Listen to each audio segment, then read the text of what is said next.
All right, warriors, gather round. Get your favorite beverage of choice. Look, check this out. I went and rearranged my little warehouse space, my storage unit. Found my container and my raft we're gonna go river rafting. Got to have my equipment, y'all, and I even found my speaker. It's Bluetooth and floats. Oh, hell yeah. The party animal. Look, 5 seconds, 5 Mississippis. What we're gonna do is just clear our minds, get rid of some clutter. Some clutter. And we're gonna keep it real. Maybe share some laughs, but more than anything today, I want to open your eyes to this thing called vibration, energy, your gut feeling, your intuition. And we're going to break it down to hopefully in a way that it opens your eyes, a different insight, so that you can start trusting what you should have been trusting a long time ago. In fact, it used to guide you. You just got so used to fucking ignoring it for so damn long that narcissists are now able to manipulate you. The sooner you open your eyes to this, the more quickest you're going to heal and start observing the patterns.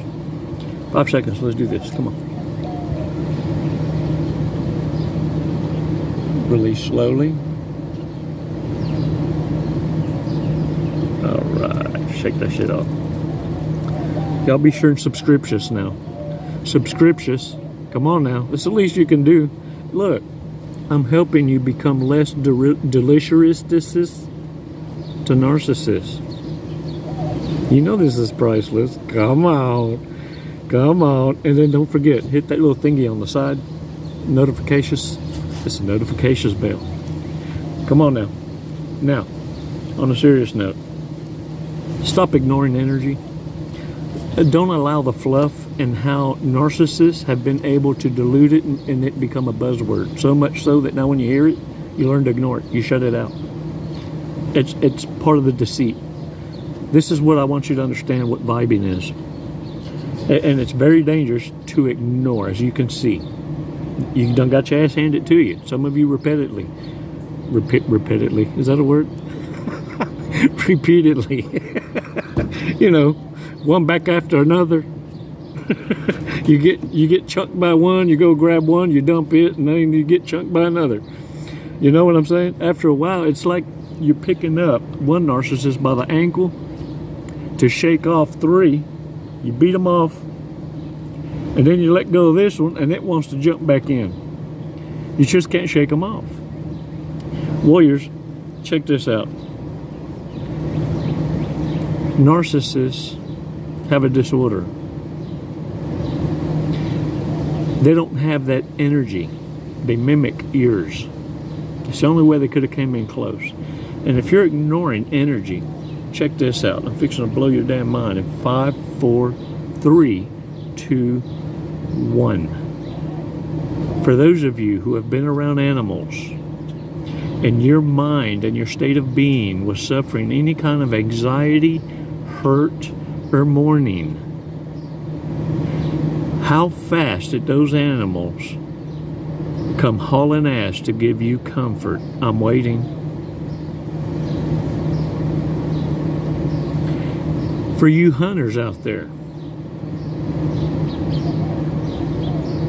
how many deer spooked for no reason other than because of your own heart rate having buck fever? They sensed it. You remember what you saw. That deer stood silent, kicked a hoof, and barked. And for no reason at all. Because you didn't move. You hardly could breathe. It hauled ass before you could draw back a bow or raise up your rifle. It sensed your energy, that nervousness. For you warriors who have fought on the front line, engaged, You could feel nervous tension and energy around the corner. Warriors,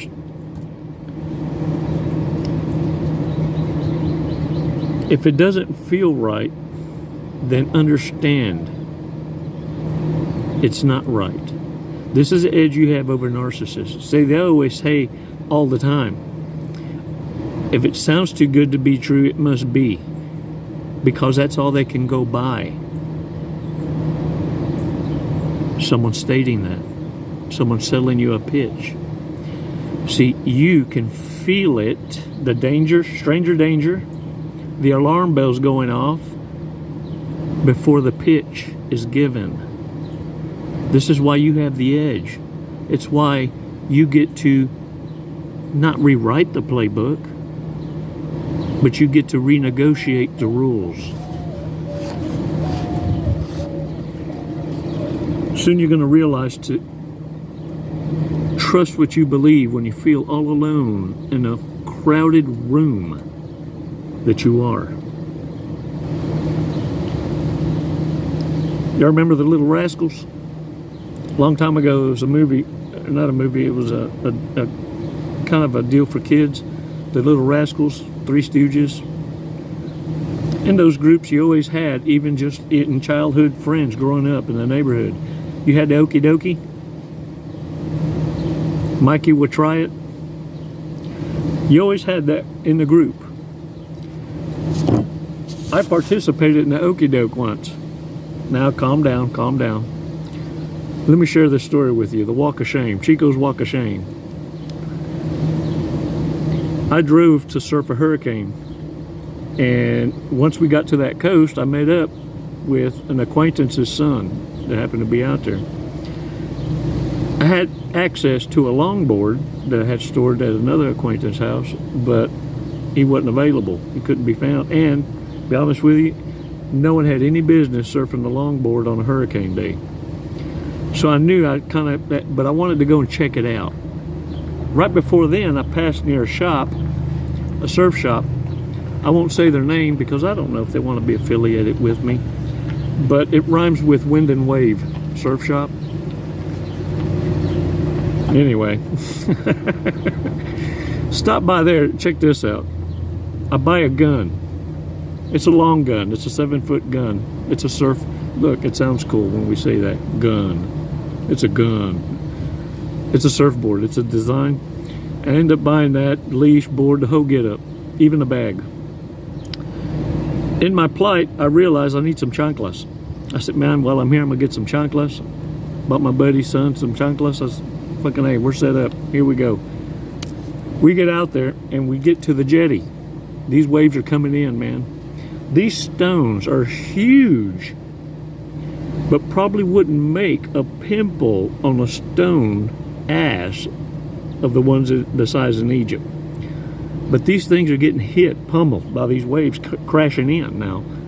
The idea is to stand on the edge of the rock.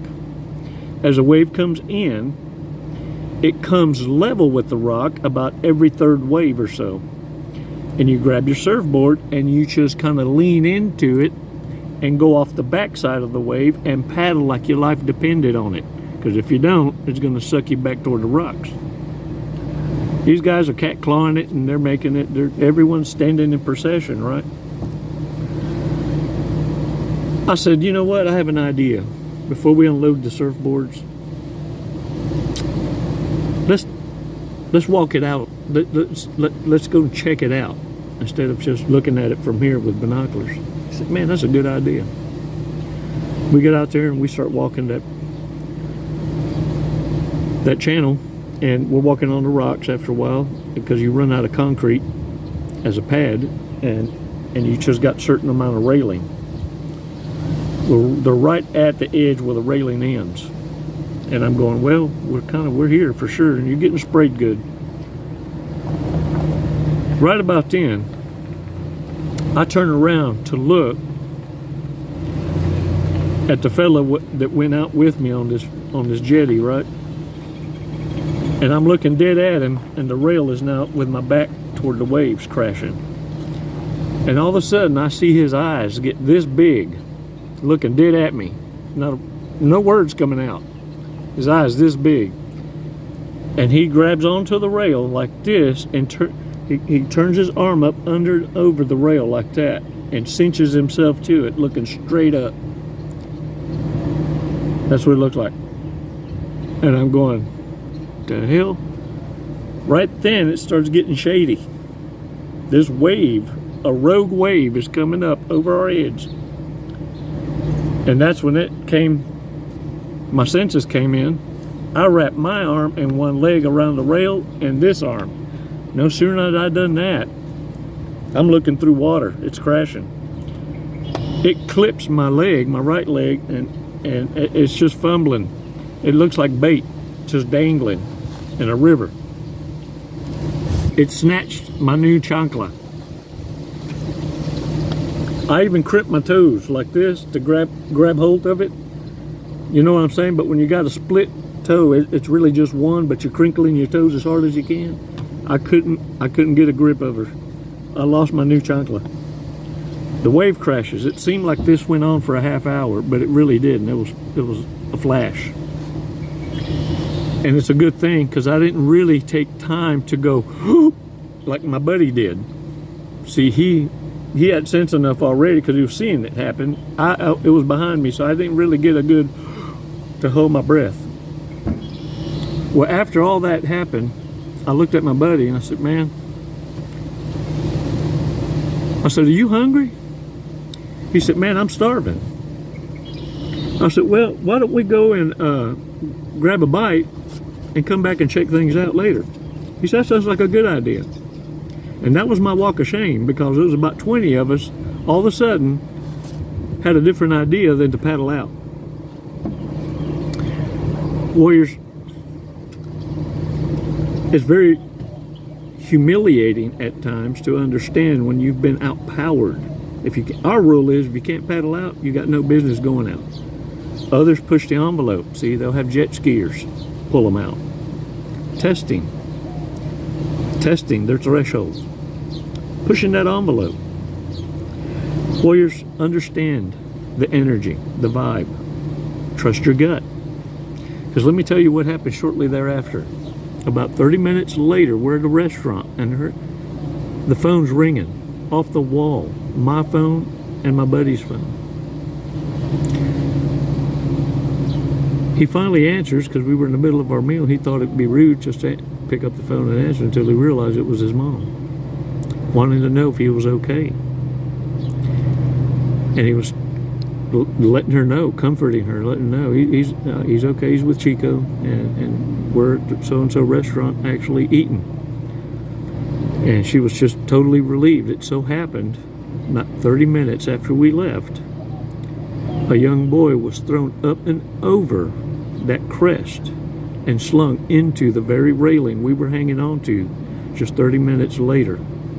Before that, and that was the regular size of the waves coming in crashing. But because of that size, it's like those railings are invisible. Trust your gut, warriors. Know your limits. There is no walk of shame. You're not fucking replaceable. You carry on you a huge weight in this awareness. It's breathtaking. It's a process, one that you need to start trusting more. You place trust in the wrong things long enough. Now give trust where it should have been all along. And I need you to taste it bit by bit. Exercising your power intelligently, maneuvering intelligently, and surrounding yourself by people that elevate, educate, and promote these new ideas and share with you shortcuts so that you can succeed. See, warriors, when you do this, you start thirsting and hungering differently. You've surrounded yourself with dumbasses, narcissists for long enough. It's time to surround yourself with champions. And look, that wasn't so much a walk of shame, so much as a learning lesson for me.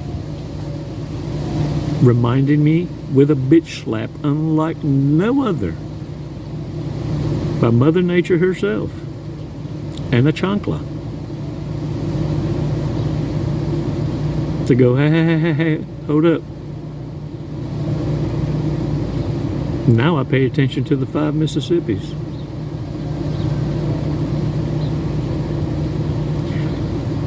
Warriors, continue to make those badass decisions like you already have been doing. It gets easier and easier. The temptations don't stop. You just become better at identifying them and not setting yourself up for failure. In their disparageousness, narcissists will reveal themselves. Disparageousness, this is. Can you tell I'm hungry? Y'all, I'm fucking hungry. Can y'all hear my stomach? See, that's not a vibe. That's communications, direct communications from my stomach to my brain, commanding my mouth to shut the hell up and feed it. And it's winning, y'all. It's winning the tug-of-war. Get out there, own it. Get your asses off the couch, adopt a new lifestyle. Trust the vibe of animals. Trust it. Don't question it. Trust it. You have the very same abilities that have been suppressed. You've been toyed with a mental mind fuck. Those voices you hear, that's crazy. No, what's crazy is not having it. That's fucking crazy. You see, that's when something bigger out there turned its back on your happy ass. No. You're not different. They are. Now continue high vibing. You energizer, energizer bunny, you. Come on now. I just need you to have discipline, self-control. Don't be running around out there like a horny dog. Get a grips on it. Thanks for your support, Warriors. Y'all are badass. Thank you. It's never goodbye. It's always until next time. Namaste.